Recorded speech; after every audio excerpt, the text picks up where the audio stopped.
洪元山被叶晨的话吓得险些当场心脏病发。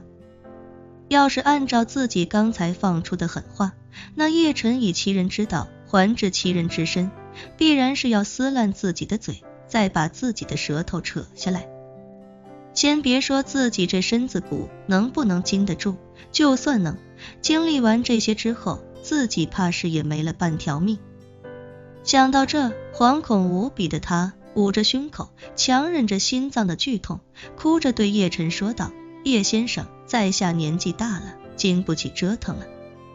叶晨笑了笑，随口道：哦，没事儿，你要经不起折腾就直接死这儿，反正你是死是活，我根本不在意。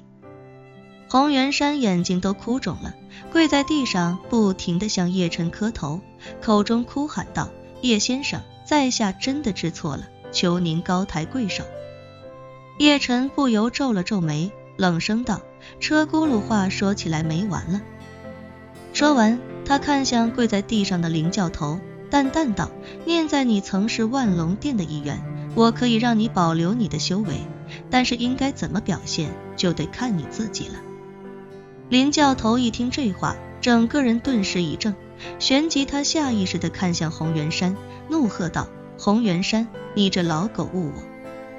说罢，他整个人立刻冲了上去，用双臂夹住洪元山的脑袋，双手猛地一撕，便将洪元山的嘴角撕开2条大口。洪元山疼得哇哇直叫，但林教头却不打算就这么放过他，而是伸手便要将他的舌头也给扯下来。刘曼琼吓得脸色惨白，脱口对叶晨说道：叶晨，这会死人的。叶晨深吸一口气，对林教头说道：算了，把他的舌头留着吧，待会让他跪在地上学狗叫的时候还用得着。遵命。林教头恭敬地退到一边，随后又重新跪在了地上。此时的洪元山哪还有刚才那个颐指气使、定人生死的气魄？他跪在地上，嘴角如小丑般鲜血淋漓，整个人控制不住的一直哭泣。这种残忍的事他对很多人做过，但这是第一次回报到他自己身上。刘曼琼虽然心里有无数个问题要问叶晨，但这一刻他还是忍不住斥责道：叶晨，你不觉得这样对一个老人太过分了吗？叶晨转过身来，看着他认真道：曼琼小姐，你不要忘了，这都是他刚才要对我做的事情，而且他还想要我的命。如果我叶晨今天罩不住这个场子，那我现在像他那样跪在你面前的可能就是我了，说不定我还会死在你面前。现在我只是给他一点点颜色，这还是给他打了很大折扣的，所以我不觉得我哪里过分了，相反，他还要感谢我手下留情。洪元山也连忙含糊不清地说道：曼琼小姐，叶先生说得对，是叶先生手下留情，留了我一条狗命。此刻的洪元山心理防线早已经完全崩溃，他现在只有一个念头，就是无论付出多大代价，付出多少尊严，自己都要争取活下去。刘曼琼一下子有些错愕，他听明白了叶晨话中的底层逻辑，而他内心深处也很清楚，叶晨这番话并无任何错误。如果此刻得势的是洪元山，那叶晨肯定不可能活下来。相比之下，叶晨确实已经很人道了。这时候叶晨看着洪元山，淡淡道：想杀我叶晨的人有很多，虽然有些人已经死了，但也有些人还活着，我叶晨绝不会像你刚才那样动不动就要把别人杀掉，我一般情况下会给别人留一条活路，现在你想活命，我也可以给你一个机会，就看你自己能不能把握了。洪元山心中激动无比，顾不得剧痛，不住地点头道：您放心，我一定好好把握。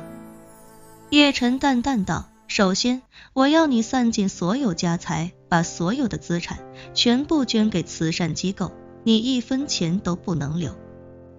洪元山虽然心疼，但也知道钱没了可以再赚，命没了就什么都没了，于是他立刻点头说道，没问题，我接受。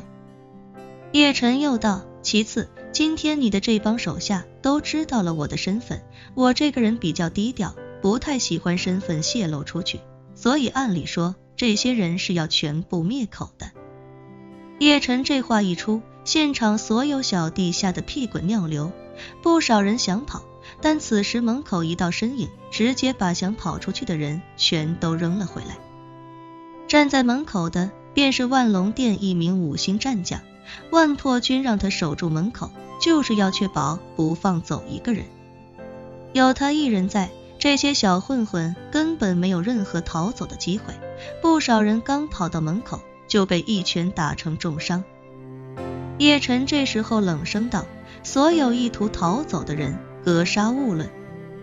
这话一出，现场再没任何人敢轻举妄动。100多名洪门成员纷纷跪在地上哭着求饶。叶晨环视一周，高声道，我刚才说了，我可以给洪元山这老狗一个活命的机会，也同样可以给你们一个活命的机会，但是如果你们不珍惜，就别怪我叶晨不客气了。众人吓得噤若寒蝉，不敢说话。叶晨这时候才开口道，今天晚上就安排你们上船，所有人到叙利亚为万龙殿出工出力，如果你们表现得好，10年之后我会放你们回来，但是如果有人意图逃走，同样是格杀勿论。众人一听这话，纷纷崩溃痛哭。去叙利亚当10年苦力，这帮平日欺行霸市的小混混哪能受得了那种罪？况且一旦离开港岛，他们连个屁都算不上，更何况是在万龙殿的麾下，万龙殿数万部众，随便拉出一个也根本不是他们能惹得起的，到时候他们就是任人欺压的奴隶。叶晨见众人没有反应，便对万破军道，破军，既然给了他们活路，但他们不接受，那就全部干掉，一个不留。万破军不假思索地点头说道，属下遵命。这一下便将这帮混混吓得屁滚尿流，于是一个个开始不断地磕头，口中也不断哭喊着我接受。叶晨见他们服了，这才问万破军道，万龙殿这次来了多少人？万破军忙道，回叶先生，万龙殿一共来了180人，大部分已经潜伏港岛各大帮派核心成员的家附近。洪元山听到这话，心里更是吓得发毛，原来万龙殿早就设好了埋伏，把港岛各大帮派核心成员全都囊括在内，这个叶晨到底要做什么？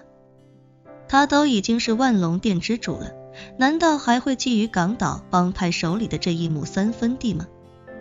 这时候叶晨看着洪元山开口道，洪元山，你年纪大了，我人道一点，就不让你去叙利亚了，就留着你在港岛继续做洪门门主吧。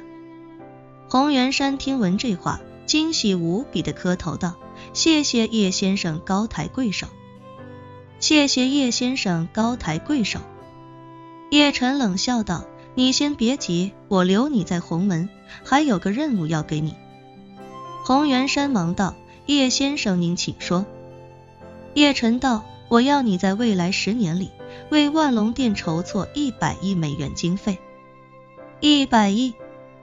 洪元山感觉五雷轰顶，哭着说道，叶先生，在下所有的资产加起来也就最多1亿美元，您还让在下全都捐出去，